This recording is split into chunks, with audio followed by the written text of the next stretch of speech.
Voilà, je vous remercie tous au nom du ciel, au nom de Dieu, au nom du Seigneur, d'être là pour la mémoire du roi et la mémoire des martyrs de la Révolution. En même temps, on fête, bien sûr, nous fêtons la mémoire de tous les martyrs au fond. Mais c'est vrai, le fait de se regrouper pour ce qui représente le martyr à l'état pur, le martyr à l'état exemplaire, ça représente quelque chose. Bien sûr, à chaque fois qu'on fait un martyr, on devrait faire quelque chose comme ça. Le martyr de Saint Paul, le martyr de Saint-Étienne, par exemple. Voilà, pour le martyr. On ne connaît pas bien, c'est vrai, on n'a pas été nous sommes pas une génération qui a été très informé, plus qu'informé, on n'a pas été. Le roi Louis XVI n'est pas un intime. Nous l'aimons bien, nous savons bien que c'était un saint homme, que c'était un homme de Dieu. Mais tous ces textes des papes, les textes du ciel, les textes de la Vierge Marie à propos du roi Louis XVI, on ne les connaît pas. Ceux des saints. Ceux de l'Église au fond chrétienne, on ne les connaît pas du tout, on connaît juste une petite propagande où on dit que ce roi n'était pas très adapté, timide, ce qui n'est pas vrai du tout. Ce qui n'est pas vrai du tout, c'est un homme d'ailleurs, et il est mort martyr, donc beaucoup plus jeune, on l'imagine assez âgé à cause de sa prestance. Mais en fait, il est mort, il n'avait pas 40 ans, il était mort presque quasiment à l'âge du Christ. Le Christ est mort à l'âge de 36 ans, et lui, il est mort martyr à 38 ans exactement. Et vous avez l'image que vous avez ici sur vos feuillets, c'est une image d'une icône où là, il avait environ 21 ans, ou 20 ans, ou 21 ans, il venait d'être proclamé roi de France, il est établi sur le trône. Et c'est quelqu'un qui a fait les plus grandes choses qui n'ont jamais été faites pour le royaume et pour le pays. C'est d'ailleurs en voyant cela que les ennemis de Dieu, il faut bien le dire, les ennemis de l'Église se sont jurés dès le départ, très vite, ils se sont rendus compte que c'était un roi qui allait mener la France au sommet de l'union avec la divinité de l'Église en particulier. Et la justice, la paix, la prospérité allaient, si on ne l'empêchait pas, faire que la chrétienté allait se répandre dans le monde entier à une vitesse spectaculaire. Alors j'ai envie de vous lire, faire un sermon sur le roi Louis XVI. On peut toujours faire un sermon sur le roi Louis XVI, mais c'est beaucoup mieux de lire des textes, vous comprenez, parce que c'est des textes qu'on ne connaît pas. Et moi, bien sûr, aujourd'hui, vous pouvez les lire. Vous pouvez aller sur Internet, vous allez sur le site catholique du Net ou sur le site du Vatican, etc. Vous verrez tout ça. Mais j'ai fait le travail pour vous, donc vous avez ici...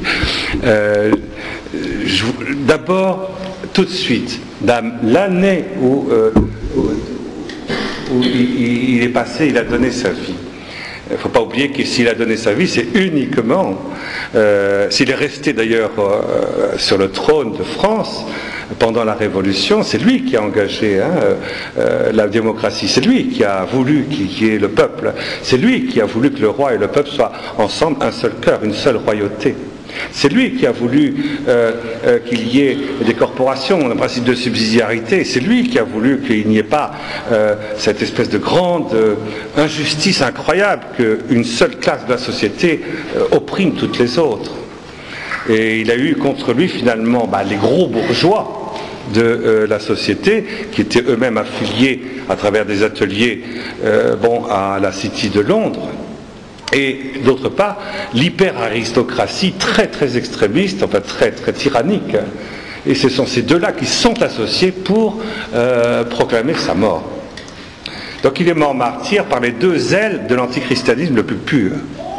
Alors, le pape a fait, donc tout de suite, l'année qui a suivi, a fait une homélie pour le jour pour vénérer sa mort. Le pape Saint Pie VI. Vénérable frère, comment notre voix n'est-elle point étouffée dans ce moment par nos larmes et nos sanglots? N'est-ce pas plutôt nos gémissements, par nos gémissements, que par nos paroles qu'il convient d'exprimer cette douleur sans borne que nous sommes obligés de manifester devant vous en retraçant le spectacle que l'on a vu à Paris le 21 du mois de janvier dernier. Alors, à 10 heures, le roi très chrétien, Louis XVI, a été condamné au dernier supplice par une conjuration impie. Et ce jugement s'est exécuté. Nous vous rappellerons en peu de mots les dispositions et les motifs de la sentence. La Convention nationale n'avait ni droit ni autorité pour la prononcer. En célébrant à travers ce crime et ce martyre comme le triomphe de Voltaire, la chute de l'autel et du trône, on exalte la renommée et la gloire de tous les écrivains athées, haïssant Dieu, impies comme autant de généraux d'une armée victorieuse. Après avoir ainsi entraîné par toutes sortes d'artifices une très grande portion du peuple dans leur parti, pour mieux l'attirer encore par leurs œuvres et par leurs promesses, ou plutôt pour en faire leur jouet dans toutes les provinces de France, les factieux se sont servis du mot spécieux de liberté, et ils en ont arboré les trophées, et ils ont invité de tous côtés la multitude à se réunir sous les drapeaux d'une liberté qui n'en est pas une. C'est bien là véritablement une liberté philosophique qui tend à corrompre les esprits, liberté de dépraver les mœurs, liberté de renverser toutes les lois, liberté de renverser toutes les institutions saines, justes et pacifiques.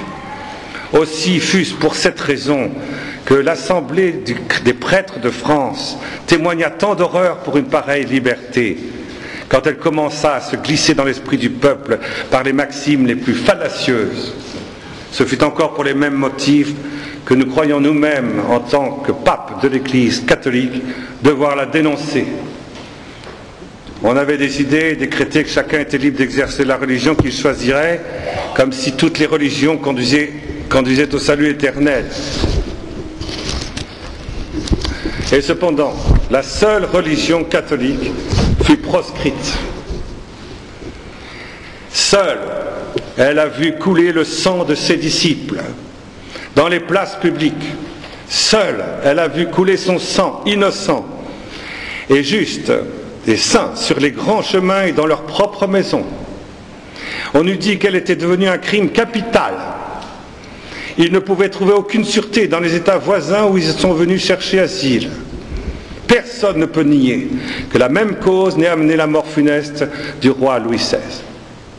On s'est efforcé, il est vrai, de charger ce prince de plusieurs délits d'un ordre purement politique, mais le principal reproche qu'on ait élevé contre lui porte sur l'inaltérable fermeté avec laquelle il a refusé d'approuver et de sanctionner le décret de la déportation des prêtres, la lettre qu'il écrivit à l'évêque de Clermont pour lui annoncer qu'il était bien résolu de rétablir en France, dès qu'il le pourrait, le culte catholique. Tout cela ne suffit-il pas pour qu'on puisse croire et soutenir, sans témérité, que Louis fut un martyr de Dieu et de l'Église, de sorte qu'il paraît difficile que l'on puisse rien contester de la gloire de son martyr, comme catholique et comme fils de Dieu. Ô jour de triomphe pour Louis XVI, à qui Dieu a donné et la patience dans les tribulations et la victoire au milieu de son supplice. Nous avons la confiance qu'il a heureusement échangé une couronne royale toujours fragile et des lys qui se seraient flétris bientôt contre cet autre diadème impérissable que les anges ont tissé de lys immortels pour lui. C'est beau, la parole d'un pape, c'est quelque chose, vous voyez, mais ça a du souffle, c'est évident. Mais c'est pas parce que ça a du souffle que je vous les lis, c'est parce que l'Église, elle, n'a de cesse d'essayer de redonner l'espérance, l'amour, la vérité et la lumière. Qu'est-ce qu'on a reproché au fond à notre frère, le saint roi Louis? Qu'est-ce qu'on lui a reproché? On lui a reproché de ne pas avoir fait ce que les rois d'Angleterre avaient fait. Les rois d'Angleterre ont accepté que leur peuple et leur justice, leur manière de gouverner se séparent de l'évangile de notre Seigneur Jésus-Christ et s'affilient à la puissance de la bête, à tel point qu'encore aujourd'hui, vous savez bien, Barbe Bleue, Henri VIII, etc., il a fallu ça a été exactement le même processus que pour Jacques Ier Stuart, a été effectivement lui aussi jugé de manière inique parce qu'il avait refusé cela. Et donc les rois d'Angleterre, depuis que les Stuarts catholiques ont été donc assassinés par leur peuple, les rois d'Angleterre sont devenus des rois qui sont affiliés à Satan. Encore aujourd'hui, vous le savez, c'est officiel, la reine d'Angleterre, chaque année, quand elle va visiter la City à Londres, vous savez, qui est le domaine des Illuminati, vous savez, elle doit se mettre à genoux avant de pouvoir rentrer dans la City, devant le portier, c'est-à-dire celui qui a le grade le plus bas de tout cet état dans l'état de Londres qu'on appelle la City.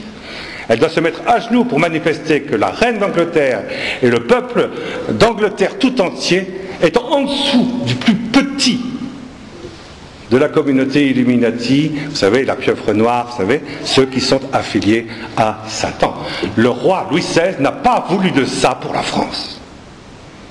Et il est resté courageusement, et avec sa jeunesse, avec la splendeur de son intelligence, sa diplomatie, il est resté jusqu'au bout. Ce qui a permis effectivement que la France ne tombe pas dans cet extraordinaire piège qui a été celui dans lequel sont tombés les autres monarchies voisines.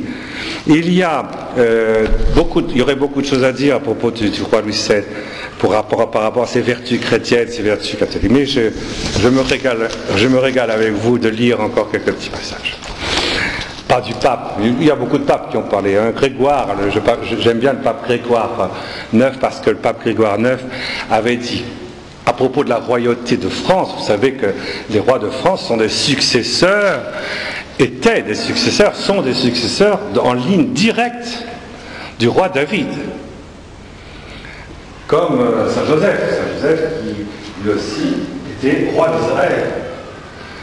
Roi d'Israël à l'époque de Hérode le Grand, le véritable roi d'Israël, légitime. Ceux qui connaissent les légitimistes, le roi légitime d'Israël à l'époque du Christ, c'était Joseph, fils de Jacob, fils de David. C'était lui, le roi d'Israël. Un roi caché. Et depuis le martyre de la Révolution, nous avons désormais des rois cachés. Nous avons, dans le christianisme, nous avons dans notre Église, nous sommes des rois cachés, nous sommes un sacerdoce royal, un sacerdoce caché.